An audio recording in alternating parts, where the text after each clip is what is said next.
Hello, and welcome to Your Most Obedient and Humble Servant. This is a women's history podcast where we feature 18th and early 19th century women's letters that don't get as much attention as we think they should. I'm your host, Kathryn Gehred. This week, I am joined by a good friend of mine, Monticello interpreter and house tour supervisor, Danna Kelley. Hi, Danna. Hi, Katie. Happy to be here.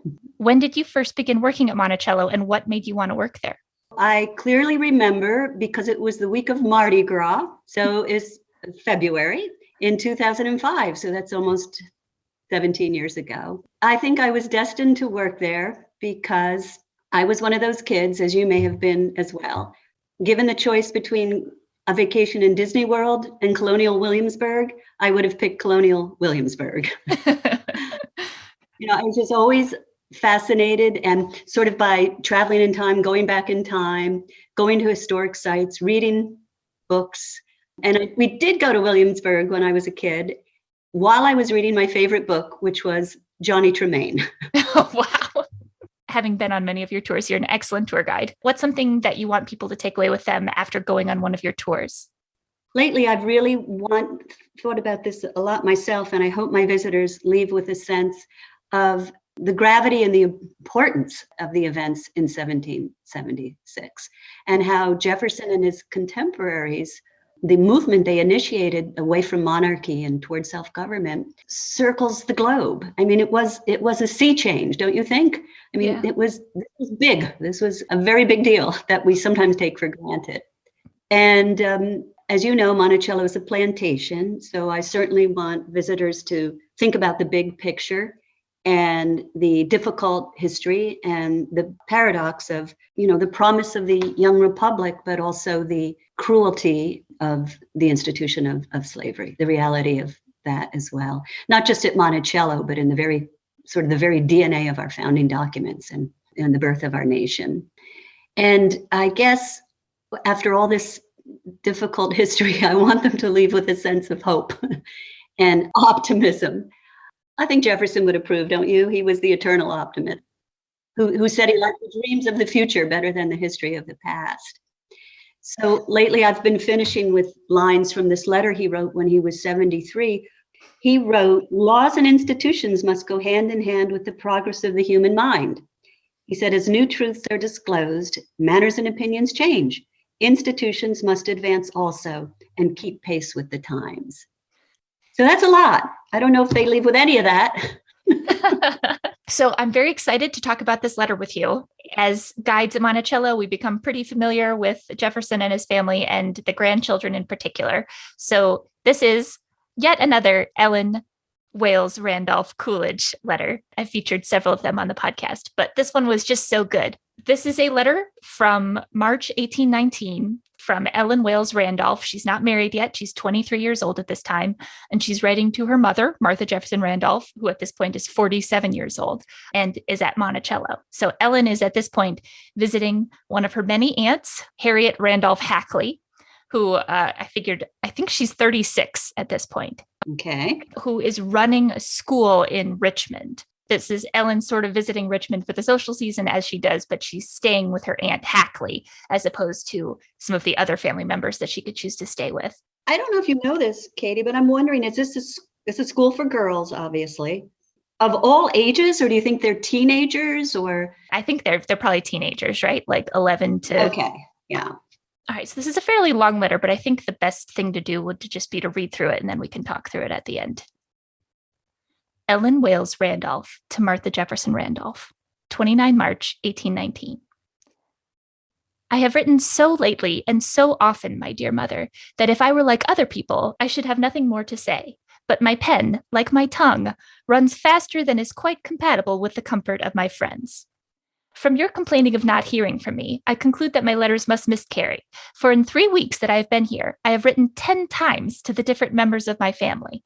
I have recorded everything that could possibly interest, and I fear a great deal that could not interest them, and yet I get no credit for my exertions. Aunt Hackley is still confined to her bed, but is able to set up in her easy chair 10 or 15 minutes at a time. Her complaint appears to be debility. She is in good spirits and receives a great many visitors. To answer your questions about the school, or rather about the scholars, I have not perceived much of that illiberal spirit of which you speak. At least it does not appear to be exercised against me. The girls do not seem inclined to get acquainted with me, but I believe this proceeds merely from the shyness which boarding school misses generally feel towards grown women who cannot enter into their sports or take part in the chit-chat which amuses them. I felt inclined to conciliate those girls who were thrown more immediately in my way, but there does not seem to be a single point of contact. The want of subjects for conversation is a difficulty not to be gotten over. Of books, except their school books, they either know nothing or are afraid to speak, and we have no mutual acquaintances. I think the school under very good regulations. There is more order than I could have expected in so large an establishment.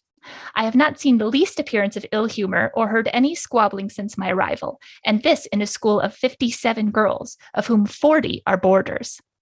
Aunt Hackley tells me that I see the school under great disadvantages, as her presence is necessary for the maintenance of the perfect order for which she requires.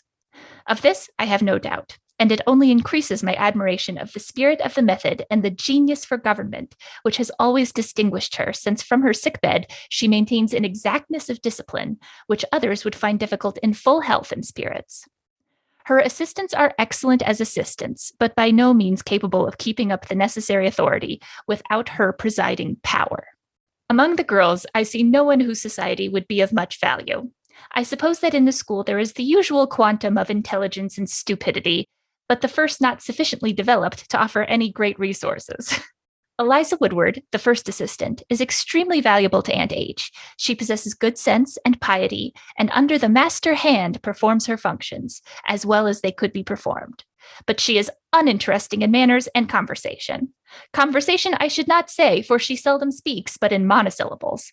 She is a saint, no doubt, and saints are the most tiresome people in the world. I like her sister Maria better. She will not stand so high among evangelical people, for she seems to have an aspiration after the good things of this world. Although cheerful and attentive in the performance of her duties, is not without some proneness to the vanities of the worldly minded. I believe it is this approach to something of my own nature that gives me a predilection in her favor. In associating with her, I have not the same fear of mingling strange fires with the fires of heaven. Martha, the third sister, I should have pronounced hopelessly stupid or sullen, but I am told she is neither, so how to account for her obstinate and amiable silence, I know not. Virginia Heth, an insipid beauty, is as lifeless in her manners as in her person. I believe I like Elizabeth Pickett better than any girl in the school. She makes me laugh, and that is a great point gained. Some of the girls have shown me a little attentions that give me pleasure. They bring me flowers and take such opportunities of obliging me as fall in their way. This manifests a friendly feeling, and it is always gratifying to be the object of such a feeling. You must not imagine from what I have said that I suffer at all from ennui. I read, write, work, and walk alternately, whilst an occasional visit to the other hill keeps up my intercourse with the fashionable world. I went the other day to Colonel Nicholas's, intending to return home in the evening, but tempted by a gay party and a pleasant walk, I decided to drink tea where I was and spend the night at Aunt Randolph's. I counted on Captain Peyton's attendance, but he, not knowing the need in which I stood of his services, went away early and left me to ask the escort of either Francis Gilmore or Colonel Robert Nicholas. In this dilemma, I chose the least evil, the man whom I had once known, to the utter stranger, and accepting his offered arm, we walked, after 10 o'clock at night, in darkness, and almost in silence, to Aunt R's door, where, seeing me safely housed, he made his bow and retired. His conduct towards me is marked with such utter indifference that I begin to think that time has removed every feeling, even of resentment, or that, at any rate, if he has unfriendly feelings towards me, they are rather passive than active. Aunt Randolph is in the midst of hurry and bustle. Yesterday, she entertained her boarders for the last time, and today she is preparing for a sale of her furniture, which is to take place tomorrow. The day after, she removes to Dr. Watson's, where she will remain until she can wind up her business and leave Richmond. But as she has many visits to pay in the lower country, it will be the month of May before she reaches Albemarle. I fear this is a very unfavorable time for a sale of her furniture. The distress for money is almost universal. The merchants are tottering or falling, and involving many in their ruin. Jack Page, and I never knew until lately that he was engaged in commerce, if he has not failed, is in great danger. There is a report today that Mr. Richardson, the son-in-law of Mr. Pollard, is gone. I fear Aunt Randolph will be grievously disappointed. Her expectations are too high. She talks of $5,000 for furniture, which is all secondhand. And although she says that in the present state of things, she does not calculate on more than half of that sum, I suspect that even there she will be disappointed. I have written, as usual, in the midst of confusion. If the girls come down, my dear mamma, send me some of the dresses that I left to make presents of to the servants. My purple striped gingham, I do not recollect anything else, but it is possible you may find something. Aunt Hackley sends her love, give mine to the girls and to my dear grandfather. I have this instant received Virginia's letter of the 26th, which, if I have time, I will answer by Papa. Thank her for it, my dearest mother, and believe in the unalterable affection of your daughter, Ellen. Holy cow. How long do you think it took her to write that letter with a quill pen? So long. And it sounds like she does this all the time. I'm just imagining her just like scribbling. Okay, so where do we start? The first paragraph, I guess. She says, my pen, like my tongue, runs faster than is quite compatible with the comfort of my friends. That's the quote that made me laugh out loud. I know. What do you think? She talks a lot? She pontificates or... This tells you a lot about what her personality is like. I think she's a bit of a chatterbox, but I think she's very clever. I think she just has a lot to say. But she's complaining that nobody's writing her back, and we can all relate to that. 10 letters in 3 weeks does seem a touch excessive.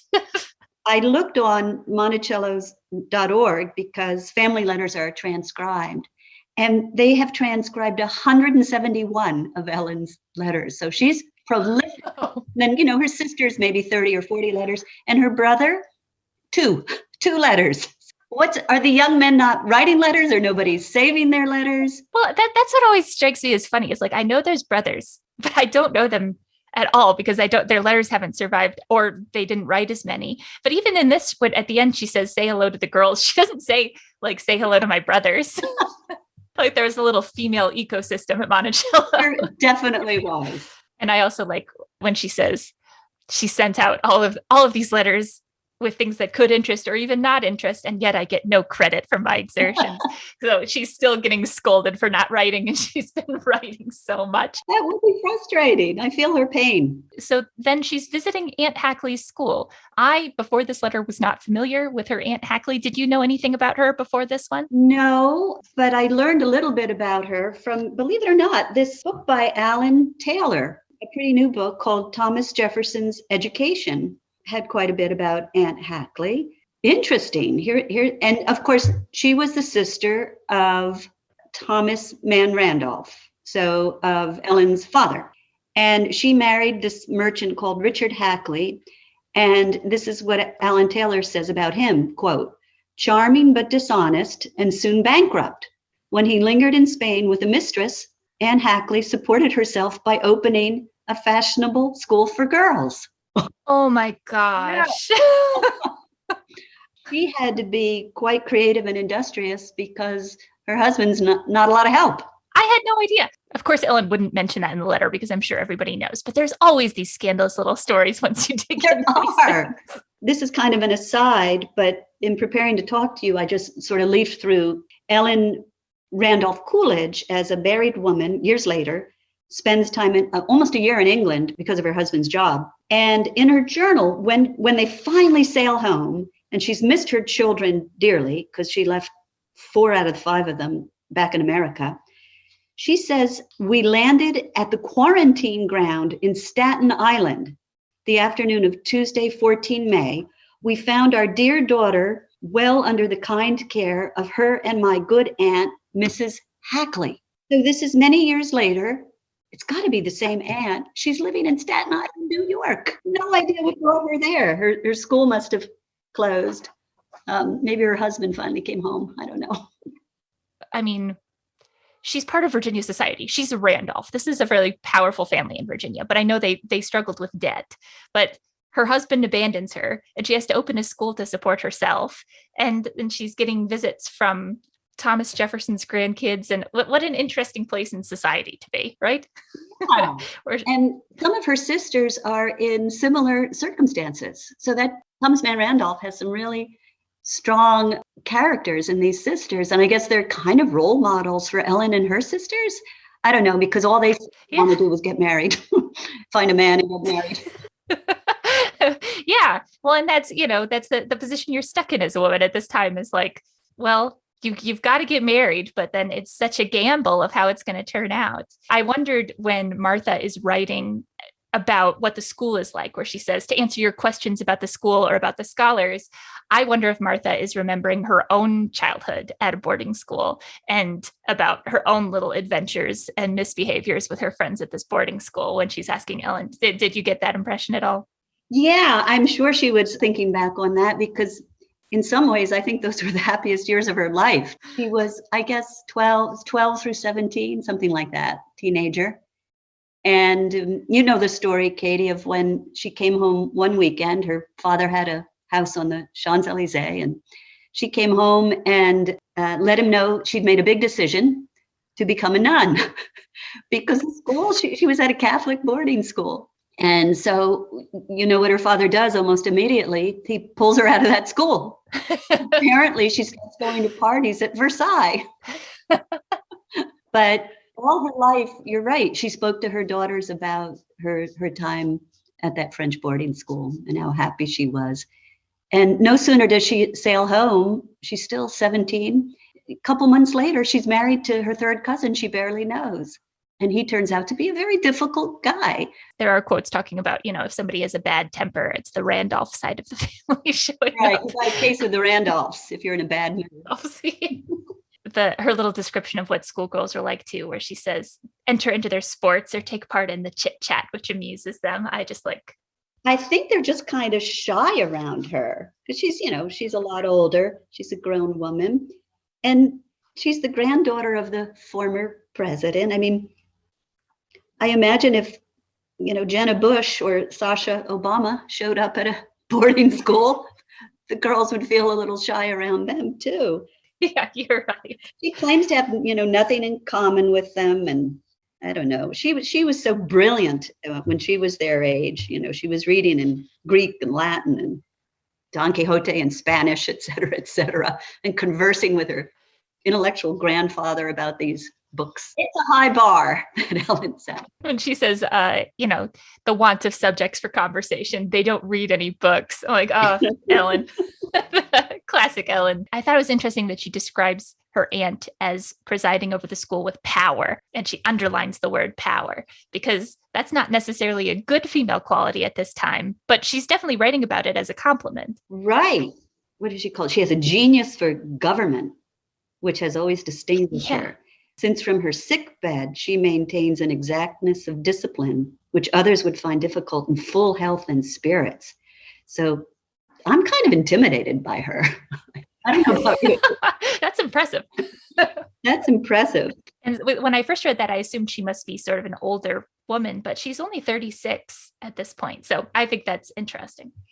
I do too. I flash back though to my terror.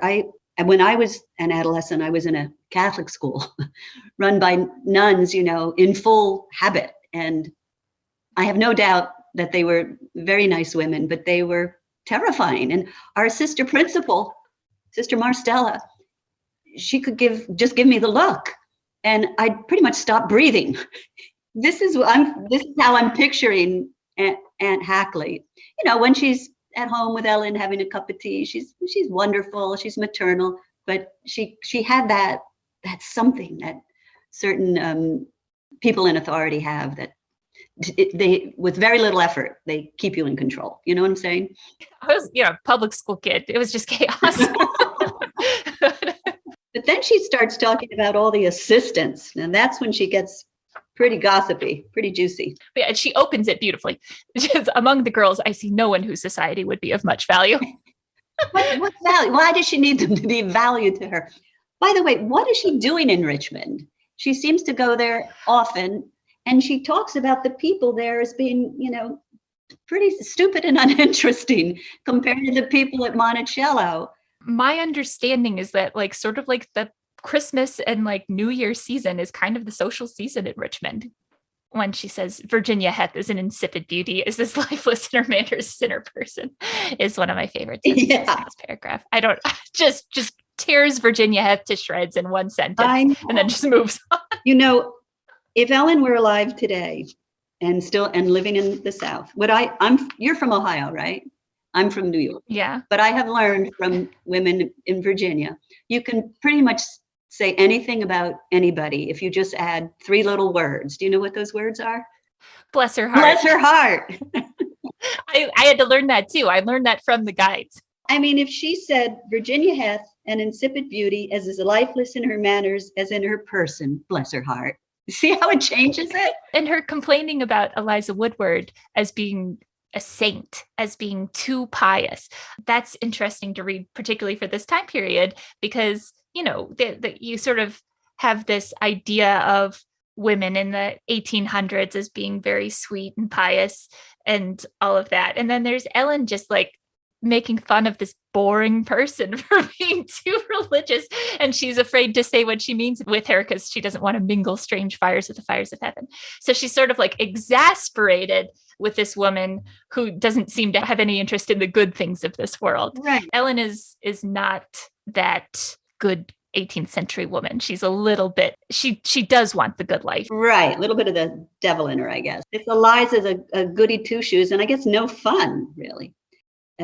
She calls Martha the third sister. She should have pronounced her hopelessly stupid or sullen, but I am told she is neither. So how to account for her obstinate and unamiable silence, I know not. Bless her heart. She shows no mercy, that's for sure. In that next paragraph where she talks about, she said, I went the other day to Colonel Nicholas's. So she complains a lot about when society is not very good, but she says this time it was a gay party and a pleasant walk. And so she decided to stay where she was. And then when she said, I counted on Captain Peyton's attendance, but he, not knowing the need in which I stood of his services, went away early. So I think she's flirting with Captain Peyton. Yes, I think there's a good chance for that. This is Bernard Peyton. He was a prominent Richmond merchant and was at this point the adjutant general of the Virginia militia. I assume he was a bachelor. With him and Francis Gilmer and Colonel Robert Nicholas, it seems like some of these people had been involved in the military during the War of 1812. So if you're comparing it to Pride and Prejudice, as I do so often, yes. They're sort of like the military men in town, but it'd be militia. But he leaves. The guy that she's interested in leaves early, and she's stuck because she can't walk home by herself at 10 o'clock. Oh my God. Like, imagine even just walking home with one man at 10 o'clock by herself. I think she paints the picture pretty well that she's in a little bit of a tense situation, but she has to pick either Francis Gilmer or Colonel Robert Nicholas. Mm-hmm. So I don't know much about either of these men. Yeah. And she picks Gilmer because she's known him since she was a child. All right. So who is Francis Gilmer? He's the son of a good friend of Jefferson's, Dr. George Gilmer, a physician, a Revolutionary War soldier, and a good friend of Jefferson's. But they had a plantation in Charlottesville called Penn Park. And my neighborhood is not half a mile from Penn Park. So my friends and I walk there all the time. So the house is long gone, but it is now obviously a park and a golf course. The Gilmer Cemetery is actually on the golf course. What? Yes, it's somewhat protected, but it's between two fairways. So we've poked around that graveyard often. And I learned a lot about Francis Gilmer, again, in Alan Taylor's book, Thomas Jefferson's Education. He has a whole section on the Gilmers and the relationship between Francis and Ellen Randolph. Because by the age of 10, young Francis was an orphan. His father had died, his mother had died, the family fortunes collapse, and he has a guardian he doesn't like at all. But he spends a lot of time living at Monticello. And Martha Randolph is maternal toward him. And he was kind of a sickly kid and very short in stature, but he was brilliant. And Jefferson, let me see if I can find what Jefferson says about him. He says, in the vast dearth of scientific education in our state, he, Francis, presents almost the solitary object known to me as eminent in genius and science and industry and excellent disposition. Huh. Which he got that wrong. He got that wrong, and I'll tell you why, that last part. Francis Gilmer, who is, not living with his family, he longs to be a part of the Monticello family. He says, the only persons who began early to make me believe I was born for more than a drudge were the Monticello dynasty. He really doesn't feel like he belongs anywhere else. And Ellen is a few years younger than Frances, but they kind of grow up together. And when she was only 11, he says, she told everyone how devoted she was to me. And he's infatuated in love with her, as a matter of fact. When she's a few years older, she rejects his attentions. It's unrequited love. He's jilted at a young age by Ellen Randolph, and he never, ever forgives her. Oh. And for the rest of his life, till he dies at age 35, he writes horribly disparaging things about, he called her that evil genius. Oh my God. Yes. In fact, a couple years after this incident where he walked her home from Richmond, he wrote to his friend Dabney Carr these lines describing Ellen as, quote, cold as a cucumber, hard as stone, dry as a stick, and she has no idea that people are made for any other purpose than to be her vassals and to content themselves with admiring her at a distance. And here's my favorite line. He says, she holds her head as if she never looked lower than the Milky Way. He blames her for being a bachelor all his life. She ruined him forever. And whereas she describes, she is walked home that night in Richmond by Frances Gilmer, and she says, I begin to think time has removed every feeling even of resentment, or that at any rate, if he has unfriendly feelings toward me, they are rather passive than active. Okay, that's her description. Here's his description. He writes to a friend, Miss E.R., of course, meaning Ellen Randolph. He never calls her by her name again. Miss E.R., to whom be all honor and praise, with her accustomed caprice, when she found no one of either sex in all of Richmond, even civil to her from her unheard of manners, betook herself to seeking my favor and patronage with a new and unsuspected enthusiasm, I did her some entirely gratuitous and very unmerited favor. She is past all endurance, and so adieu to her. I could go on and on. This guy, for the rest of his life, writes things like that about poor Ellen. He predicted she would never get married, and she finally got married a few years later. And he just says in a letter, oh yes, the proud Miss Ellen sold off in the decay of her charms to a Yankee cotton jenny man. Oh my God. I was like, excuse you, he is a opium dealer with a personality defect. So yeah, I mean, we're laughing, but it's really kind of a sad story. My gosh. Yeah. It's interesting to see another perspective of Ellen. And from previous letters I've done of Virginia, it does seem like from this little social circle that's kind of stuck up at Monticello, I think they sort of have the manners of sort of a French boarding school, hyper educated elite. And then when they go into Richmond for the social season, they're like aliens to this society that runs completely differently than they do. That's sort of the impression I get after hearing that quote of like, they are down there just sort of viewing all of these peons who like don't even read Latin. But meanwhile, everyone in Richmond is like, who are these people? Yeah, especially for the women. Ellen says that I have often thought the life of a student must be the most innocent and happy in the world. If I had been a man with the advantages of early education, I would have been just such a one. Yeah. So I almost feel like she's born into the wrong century. Yes. You know, if she were alive today, she'd have her PhD in some very erudite subject. What do you think her career would have been if she were alive today? You know what? I think she'd be an influencer.